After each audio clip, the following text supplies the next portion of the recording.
Tome 8. Le destin de l'épouvanteur. Le point le plus élevé du comté est marqué par un mystère. On dit qu'un homme a trouvé la mort à cet endroit, au cours d'une violente tempête, alors qu'il tentait d'entraver une créature maléfique menaçant la terre entière. Vint alors un nouvel âge de glace. Quand il s'acheva, tout avait changé, même la forme des collines et le long des villes dans les vallées. À présent, sur ce plus haut sommet des collines, il ne reste aucune trace de ce qui y fut accompli il y a si longtemps. Mais on en garde la mémoire. On l'appelle la pierre des Wards. Chapitre 1. Prends garde aux jaboteurs. Poussé par une bonne brise, le petit bateau de pêche où nous avions pris place voguait en direction de l'ouest, tanguant doucement vers le rivage qui se dessinait au loin. Je m'emplissais les yeux de vertes collines d'Irlande avant que la lumière ne baisse. Dans une vingtaine de minutes, il ferait nuit. L'air s'emplit tout à coup d'un hurlement menaçant, et le pêcheur leva la tête avec inquiétude. Le vent violent qui s'était mis à souffler amenait une masse de nuages noirs venus du nord. Des éclairs fourchus zébrèrent le ciel, la mer enfla, écumante, et secouant dangereusement notre embarcation. Nos 3 chiens loups commencèrent à gémir. Même par beau temps, griffes, sang et os, qui par ailleurs ne connaissaient pas la peur, n'appréciaient guère les voyages en mer. Je m'agrippais à la proue. Le froid me pinçait les oreilles, les embruns me piquaient les yeux. L'épouvanteur et mon amie Alice s'accroupirent contre le plat-bord. La houle avait forci d'une façon qui ne me paraissait pas naturelle, au point que le bateau menaçait de chavirer. Comme nous descendions dans un creux, un véritable mur d'eau s'éleva au-dessus de nous, prêt à briser notre fragile esquif et à nous entraîner par le fond. Je ne sais par quel miracle nous fûmes soulevés sous la crête de la vague. Nous avions survécu. Un déluge de grêle s'abattit alors, martelant nos têtes et nos épaules de ces petits cailloux glacés. Un nouvel éclair déchira le ciel juste au-dessus de nous, et dans le tourbillon noir des nuées, je vis s'allumer 2 orbes lumineuses. Je les fixais, stupéfait. On aurait dit des yeux qui me regardaient. Le gauche était vert, tandis que le droit était bleu, et il luisait de malignité. Je me frottais les paupières. Sans doute était-ce un effet de mon imagination. Non, les yeux étaient toujours là. À l'instant où j'allais attirer l'attention d'Alice sur cette étrange apparition, elle s'effaça. Le vent tomba aussi soudainement qu'il s'était levé. Les énormes vagues s'aplanirent. La mer, cependant, restait agitée, et la brise qui soufflait dans notre dos nous poussait rapidement vers la côte. « Il y a un bon côté à tout, même au mauvais temps. Dans 5 minutes, je vous dépose sur le rivage, » lança le pêcheur. Je n'arrivais pas à oublier ses yeux au cœur des nuages. Il n'avait peut-être été qu'une hallucination, mais je devais en parler plus tard à l'épouvanteur. Là, le moment était mal choisi. « Bizarre, une tempête aussi soudaine, non ?» fis-je remarquer. Le pêcheur secoua la tête. « On assiste à des tas de phénomènes bizarres en mer. Les grains sont fréquents par ici. Ils vous tombent dessus sans crier gare. Ces vagues, c'était quelque chose, hein. Mais mon vieux Rafion en a vu d'autres. Allez. » D'un air satisfait, il ajouta. « Il faut que je sois de retour avant l'aube, et ce bon vent va gonfler mes voiles. » L'épouvanteur l'avait payé généreusement, lui remettant presque tout l'argent qui lui restait. C'était mérité. Le pêcheur avait pris de gros risques. 8 heures plus tôt, nous avions quitté l'île de Mona pour rejoindre l'Irlande. Ayant dû fuir le comté envahi par les armées ennemies, l'épouvanteur, Alice et moi étions des réfugiés. Or, à présent, les habitants de Mona renvoyaient tous les immigrés entre les mains des forces d'occupation. Nous avions couru là-bas de graves dangers. Nous étions poursuivis. Il était grand temps de repartir. « J'espère qu'on recevra un meilleur accueil ici, » marmonna Alice.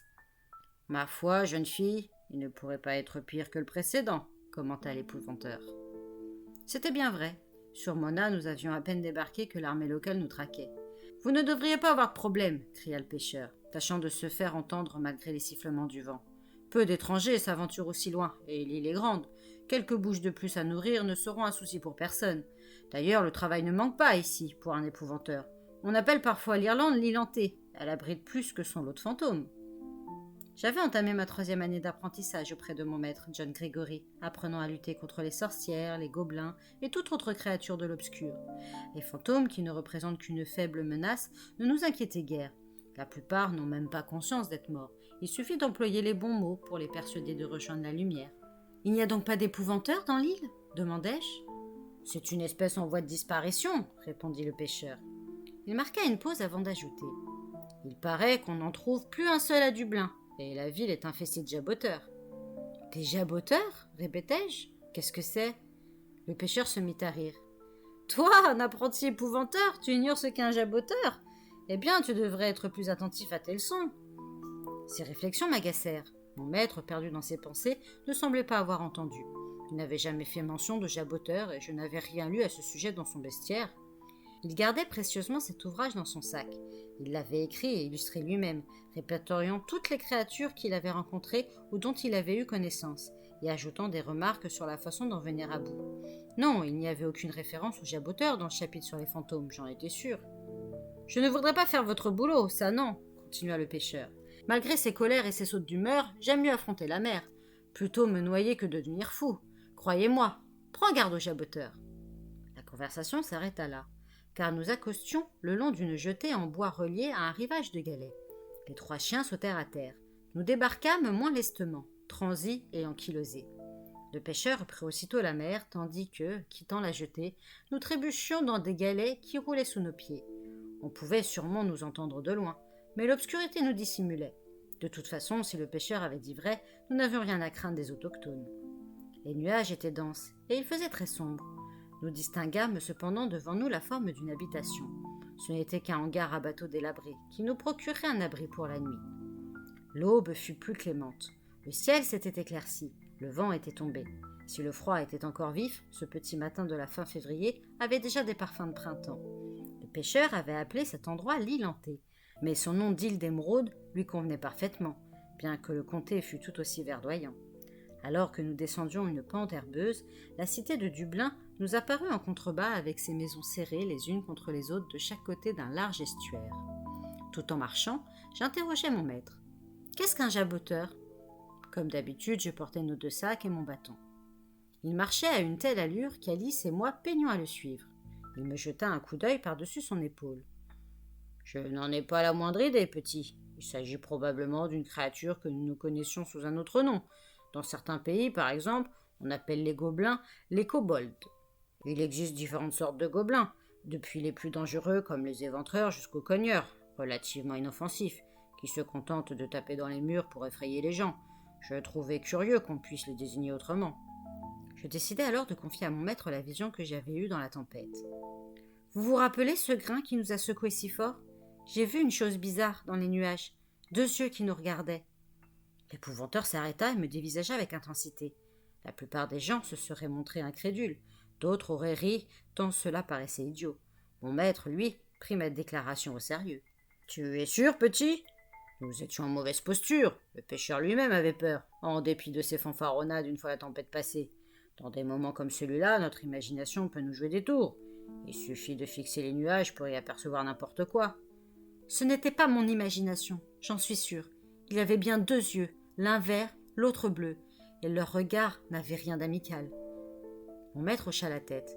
« En ce cas, restons vigilants. Nous sommes un pays étranger, des tas de dangers inconnus sont à craindre. » Sur ces mots, il se remit en marche. Je m'étonnais qu'Alice ne soit pas intervenue dans la conversation. Une expression inquiète assombrissait son visage. L'air s'emplit bientôt d'une odeur de poisson. Nous arrivions à Dublin. Nous nous frayâmes un chemin le long d'étroites rues encombrées, descendant vers le fleuve. Malgré l'heure matinale, une foule bruyante se bousculait. Des camelots haranguaient les passants à chaque coin de rue. Nous croisâmes des musiciens, un vieux violonneux et des gamins soufflant dans des petites flûtes. En dépit de toute cette agitation, personne ne nous disputa le droit de marcher dans la ville. Les choses se présentaient nettement mieux que lors de notre arrivée à Mona. Il y avait de nombreuses auberges qui, pour la plupart, affichaient complet. Nous finîmes par en trouver quelques-unes offrant encore des chambres. La première était trop chère pour le peu d'argent dont mon maître disposait. Il nous fallait un lieu où passer 3 ou 4 nuits avant d'espérer gagner de quoi payer les suivantes. Dans la deuxième, on nous refusa l'hospitalité sans explication. John Gregory n'essaya même pas de discuter. Beaucoup des gens n'aiment pas les épouvanteurs. Selon eux, des hommes en relation avec l'obscur ne peuvent qu'entraîner dans leur sillage des êtres maléfiques. Enfin, dans une ruelle écartée, à 100 mètres du fleuve, un établissement annonçait des chambres libres. L'épouvanteur observa les lieux d'un air dubitatif. « Pas étonnant qu'il n'ait pas de clients, » fit remarquer Alice en fronçant le nez. « Qui voudrait séjourner ici ?» J'étais bien de son avis. La façade aurait eu bien besoin d'un bon ravalement. Plusieurs fenêtres, une au rez-de-chaussée et 2 à l'étage, étaient bouchées avec des planches. L'endroit s'appelait l'auberge du violonneux mort, et l'enseigne représentait un squelette jouant de son crin-crin. Elle ne tenait plus que par un clou, et chaque coup de vent menaçait de la décrocher. « Il nous faut un toit, et nous n'avons pas les moyens de pinailler, » déclara enfin l'épouvanteur. Voyons ce que propose l'hôtelier. L'intérieur était si sombre qu'on se serait cru en pleine nuit. Une chandelle brûlait sur le comptoir à côté d'une clochette que l'épouvanteur agita. Au bout d'un long silence, on entendit des pas descendre un escalier. Une porte s'ouvrit et l'aubergiste apparut. C'était un petit homme trapu à la mine taciturne. De longs cheveux gris et gras pendaient sur son col effiloché. Il avait l'allure abattue de quelqu'un que la vie n'a pas ménagé. Mais dès qu'il vit mon maître avec son bâton et son manteau à capuchon, son visage s'illumina.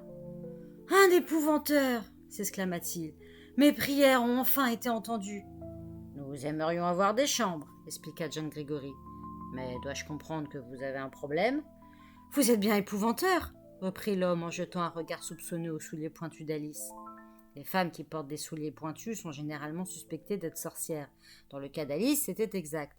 Elle avait reçu pendant 2 ans l'enseignement de sa mère, Lizzie l'osseuse. Elle était ma meilleure amie, et nous avions traversé bien des épreuves ensemble. La magie d'Alice m'avait sauvé la vie à plusieurs reprises. Néanmoins, mon maître craignait toujours qu'un jour ou l'autre, elle se laissât entraîner vers l'obscur. Il lui adressa un bref froncement de sourcils avant de se tourner vers l'hôtelier. « Oui, je suis épouvanteur, et voici mon apprenti, Tom Ward. La jeune fille s'appelle Alice. Elle est à mon service en tant que copiste. Si vous me disiez en quoi je peux vous être utile. » L'aubergiste désigna une table. « Laissez vos chiens dans la cour et venez donc vous asseoir. Je vais vous servir un petit déjeuner et vous expliquer la situation. » Nous étions à peine assis qu'il déposait au milieu de la table une autre chandelle. Puis il disparut dans l'arrière-salle. Presque aussitôt, nous entendîmes le crépitement du bacon en train de frire, tandis qu'une odeur appétissante se faufilait sous la porte. Il nous apporta bientôt une généreuse plâtrée d'œufs au bacon et de saucisses. Il attendit patiemment que nous ayons achevé notre repas avant de s'asseoir avec nous pour entamer son récit. « Voilà presque 6 mois que je n'ai pas eu un seul client.